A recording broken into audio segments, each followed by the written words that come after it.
Un, deux. Bonjour à toutes, bonjour à tous. Merci d'être là si nombreux, si déterminés à braver le froid, parce qu'il fait froid quand même, et le silence complice. Je vous parle aujourd'hui au nom de la France insoumise, mais je vous parle aussi au nom de la jeunesse. Nous sommes la génération qui refuse de se contenter de regarder les horreurs défiler sur nos écrans. Nous sommes la jeunesse qui a l'impérieuse nécessité morale de se lever et de crier « Stop ». Il est crucial de commencer cette année 2026 par un petit bilan de l'année 2025 qui vient de s'achever. Une année qui restera gravée comme celle d'une catastrophe humanitaire sans précédent pour le peuple palestinien. Ce sont des dizaines de milliers de morts, dont une part effroyable de femmes et d'enfants. Des destructions massives qui ont rayé de la carte des quartiers entiers, des hôpitaux, des écoles, des universités.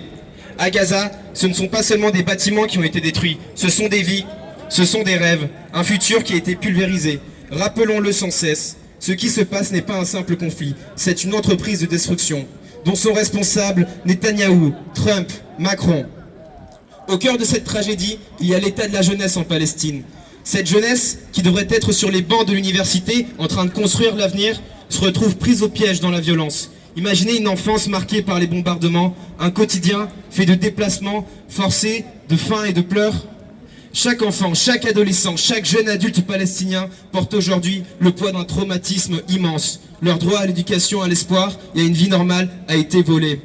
À Gaza, c'est 87% des établissements scolaires et universitaires qui ont été endommagés, qui ont été détruits. 10 000 étudiants morts, 441 enseignants assassinés. Alors non, nous, jeunes étudiants, lycéens et travailleurs, nous condamnons cette effroyable prison quotidienne. Nos frères et sœurs palestiniens, tout comme ceux et celles du monde entier, ont le droit à une enfance normale, à une éducation digne, à un avenir brillant. Nos cœurs et nos pensées sont avec eux. C'est aussi pour ça que nous manifestons aujourd'hui. L'actualité récente en Israël nous rappelle que cette politique ne se limite pas au bombardement. Elle vise aussi à étouffer toute critique et toute aide. On rappelle l'interdiction récente de 37 ONG en Israël. C'est un signal d'alarme. Ces ONG qui travaillent souvent à documenter les violations des droits humains ou à apporter une aide vitale sont la cible d'une stratégie visant à rendre invisibles les souffrances et à museler les témoins. C'est la preuve qu'en plus de l'offensive militaire, il y a une offensive juridique et politique contre ceux qui osent défendre le droit international et la justice. Nous devons être leur porte-parole ici en France. Enfin, j'ai vu encore une fois que nous sommes tous ensemble à être unis pour la paix et la justice. N'oublions pas, par exemple, la manifestation palestinienne en Suède pour le Nouvel An. Alors que le monde fêtait le passage à la nouvelle année, des milliers de personnes comme nous aujourd'hui étaient dans la rue pour rappeler que la trêve n'est pas un luxe, mais une exigence absolue.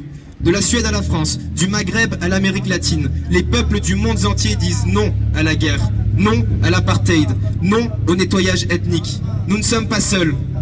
Nous faisons partie d'un mouvement global pour la paix et la justice. Notre présence ici est notre refus d'être complice, refus de la guerre, refus de la destruction, refus de l'impunité. Par ailleurs, avec le collectif des jeunes engagés toulonnais, nous sommes déjà nombreux à aller à Londres le 20 juin 2026 pour le meeting internationaliste contre la guerre. La France insoumise continuera de porter l'exigence d'un cessez-le-feu immédiat et permanent, de la levée du blocus et du respect intégral du droit international. Nous sommes la jeunesse, nous sommes l'espoir et nous ne nous tairons pas tant que la justice n'aura pas été rétablie. Merci à toutes et à tous et vive la Palestine libre.